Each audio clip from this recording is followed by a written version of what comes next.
Hello, I'm Abraham Lincoln, and these are powerful interviews for people in the past and present who have impacted the lives of many today. We have with us the one and only Isaac Newton. Thank you so much for joining us. No problem. I want to know, at the time of this interview, for the viewing audience, are you still alive today?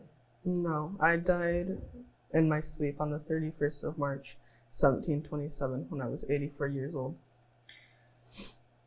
Now that's one probably good way to pass from this state into the next. What would that make your birthday be, sir? January 4, 1643. And on such a day as that, when you were born, where was that location? Where are you from? In a small hamlet in Woolsthorpe, Lincolnshire, England. Wow, way over there in England.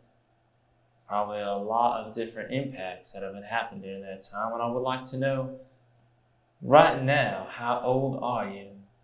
I am currently 43 and about to publish a book about my studies of gravity and motion. Many of which, after you've passed, have gone on to use your work actually, sir. Now I want to know, what is the secret to your success? My close relationship with God, spending time reading the Bible, being able to solve many problems I have encountered, and doing my best. So would you say your relationship with God, being able to just do your best, do you think any of those came from your childhood influences? Definitely. I was raised a Christian, and my parents taught me to learn problems while I was a child. While I was a child, I built a small mill that actually was able to ground things, being powered by a mouse. A mouse? Yes. Tell me more about this mouse, this mill. You made a little mill and put a little mouse in there. Yes. And it would just grind up powder. Yes. I'm sure your parents were thrilled at that time. It's a lot less grinding and probably less for yourself. Wow, that's incredible. I would like to know, why did you stay in the path that you chose, that situation in life for so long, and why did you return to it when you could have gone elsewhere?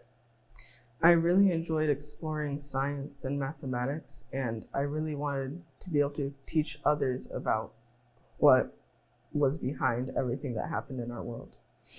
Okay, that's incredible. And we're grateful that you did that, sir. How can you give 100% of yourself and keep going, especially in those deep, deep studies? I did it with God's help and lots of prayer. Would you say that helps you overcome challenges when they arise? Is that how you're able to overcome such obstacles? Yes, definitely. Wow, that is incredible. I want to know what through your mind. You published a book, and I have to make sure I got it. The Philosophia of the Naturalis Principia Mathematica. Right before publishing that, what went through your mind? I was hoping that people would be able to learn a lot from my studies and be able to build on them. Would you say that might be the reason for publishing such a book? Was that your reason for publishing that book? Definitely, yes. Out of all the different challenges that you've overcome, what do you think has been the biggest? I definitely struggled in school while I was smaller, but through those struggles, I was able to learn a lot that helped me in my studies that I'm currently doing.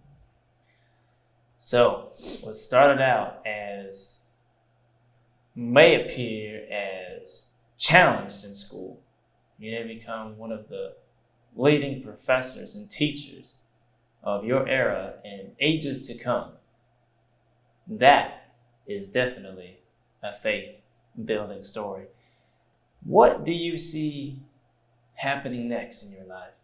People will likely expound on my findings and make them more precise, and they will learn a lot. You know, there's a lot of things that you're known for, but what do you think is the main thing that you're known for, and why is it? My law of gravity and 3 laws of motion. I spent a lot of time on these, and I think they're quite accurate. Accurate they have been, and accurate they are. Now that little mouse mill, I'm wondering about that right now. What did you do with that mouse mill? I now keep it very carefully because it's important to me. As a reminder of one of your first explorations and successes, I reckon. Yes, definitely. Very nice, very nice. If you could leave us with some closing thoughts to anyone who might follow a path such as yourself, or who are wanting to rise above something, being able to overcome failure, be able to go forward, anything of that nature, what could you leave us with, sir? I think we should all remember to put God first and do our best no matter what. Very, very well spoken. I love how complex you have revealed that the highest things that the minds can barely comprehend, but give us such simple and profound knowledge, putting God first and keep going when challenges arise. Thank you so much, Sir Isaac Newton. God bless you, sir. And we appreciate your time. Thank you.